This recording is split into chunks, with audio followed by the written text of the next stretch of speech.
Hi, this is Emma Tibbins, the relational marketer, and I woke up today with a desire to share with you some of my life's experiences and my strategies that I implement every day to get me into that state of productivity.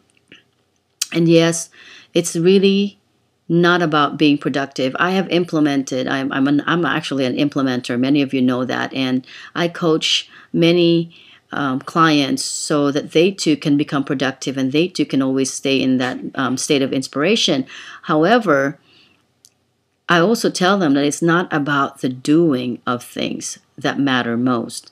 It's about what you actually feel and how you feel on any given situation. And yes, we know that how we feel starts from how we think and what we think, deliberately what we think about how we feel. We think first, then we feel, then we act. And that's why I am so passionate about always, every day sharing in and around social media things that are inspiring and things that are going to help you feel good. Uh, Not realizing that by doing so, by feeling good first, all your inspired action will stem from that feeling good place. And when you act upon that feeling good place, you are almost guaranteed that you're doing what you should be doing, as opposed to making a decision because it's something that you absolutely have to. Have to is coming from a place of desperation. Have to is almost chasing. It's always chasing. Feeling good is really about effortless creation.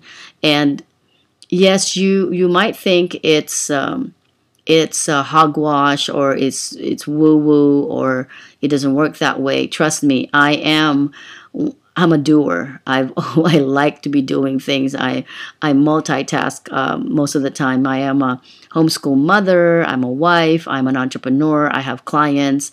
I am a marketer. I attend events. I build relationships. I foster and nurture relationships. And yes, there were times where I felt like there was not enough time during the day. But I also learned that the more I spend time doing, being in that doing mode, spending countless hours, going to bed at 2 o'clock in the morning, forcefully waking myself up at 3 o'clock in the morning, to get more stuff done. It's always more, more, more, more. And it feels like it's always a catch-up thing, and it doesn't really work that way. I realized that the more I pulled back, the more I started gaining more control of my thoughts and gaining more deliberate control of my feelings, how I'm going to feel, what I'm going to focus on. The doing became more or less, but the results have been more phenomenal and productive. And so I want to share with you real quickly this excerpt from this book that I absolutely love. It's called Money and the Law of Attraction by Jerry Esser and Jerry Hicks. I just love this chapter, or this a couple of pages on pivoting the book. Pivoting and the book of positive aspects. It's really amazing. It's on page 40 and 41, and I'm going to just share this with you, and I'm going to read it to you. Okay. So it says, "Today, no matter where I'm going, no matter what I'm doing, no matter who I'm doing it with, it is my dominant intent to look for things that feel good. When I feel good, I'm vibrating with my higher power. When I feel good, I am in harmony with that which I consider to be good. When I feel good, I am in the mode of attracting that which will please me once it gets here. And when I feel good, I feel good. It is good just to be good. If the only thing it ever brought to you is the way you feel in the moment, but it brings ever so much more beyond that. Upon the first inclination of any negative emotion, we would stop and say, I want to feel good. I'm feeling some negative emotion, which means that I'm focused upon something that I do not want. What is it that I want? As you move through your day, look for more reasons to laugh and more reasons to have fun.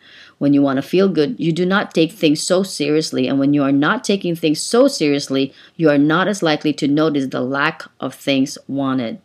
And when you are not focusing upon the lack of what you desire, you feel better. And when you feel better, you attract more of what you do want, and your life just gets better and better. So I suggest today that no matter where you go, no matter what you do, and no matter who you're doing it with, that it be your dominant thought to look for your wanting to see. So that is my message to you for today. I just got inspired to create this very short video for you because as I go through my day, I also find myself that I find some negative thoughts creeping in. But as I train myself to really look for things that are working, what's working right now for you, and asking the right questions really, really matter. What do you want? What do you want? What do I really want? And focus on that. What is working right now? Who are the people in my life that I can appreciate? What are the things around me that I can appreciate in the moment? You see, I find that it's easier for most people. I mean, this is from experience. It's easier for me to wallow in that self-pity, to wallow in the negativity, to invite more of that by inviting more people to talk about that negativity or to talk about other people going through the same thing. It's almost like when we go through the motion of talking about our story as it's happening in front of us, it feels so comforting. It feels that it's a release for us to talk about it. It feels empowering at times to even gather or garner information that feeds that loneliness, or that feeds that sadness, and that feeds that lack inside of us. But I tell you, there is power in pivoting. There is power in really creating deliberately, intentionally, and purposefully creating your story that you want to live in your thoughts first, and feel as though you're in it. You're in that story. You are the main star of that story. So feel it as if you were already in it, and what it is that you want is already happening. It's already happening, whether it's lots of money in the bank, whether it's a great relationship. I mean, talk about relationship. I'm sure, some of you have relationships that are not ideal, and you probably, don't want to be in it. Trust me, I've experienced all of these things. And one thing that's going to help you be in it is not to want to change the other person, because it's not your responsibility to change the other person. You can only change you. And how do you change you? By being deliberate about the thought of what relationships you really want to have, by becoming the person that you want this relationship to be with. And it's almost a miracle. It's almost miraculous when you deliberately stop blaming others to make you happy. You cause your own happiness. You decide that you're going to be happy. You think about what makes you happy. And stop asking the other person or other people around you to make you happy. It's not their job. So feel good first. You have the power within to make you feel good first. And when you do that, you are connected, absolutely connected to the very source that lies in you, to the God, the universal power that is in you, that makes you. This is the God, the source energy that created the universe that lies in you. So you are more powerful than you think. So when you're seeing an excuse creeping in that you can't do this, you can't deliberately choose your thoughts, and that you cannot deliberately choose how you feel, then you're choosing to become a victim of you. And that's not where empowerment lies. So hopefully this was able to inspire you for the day and the days to come. And I will be here giving you more of these inspiring thoughts as the days go on. And it will be part of my upcoming book. Okay, Emma Tiebens, the Relational Marketer. I'll see you soon. And for now, feel good first. And know that I believe you're able to do that.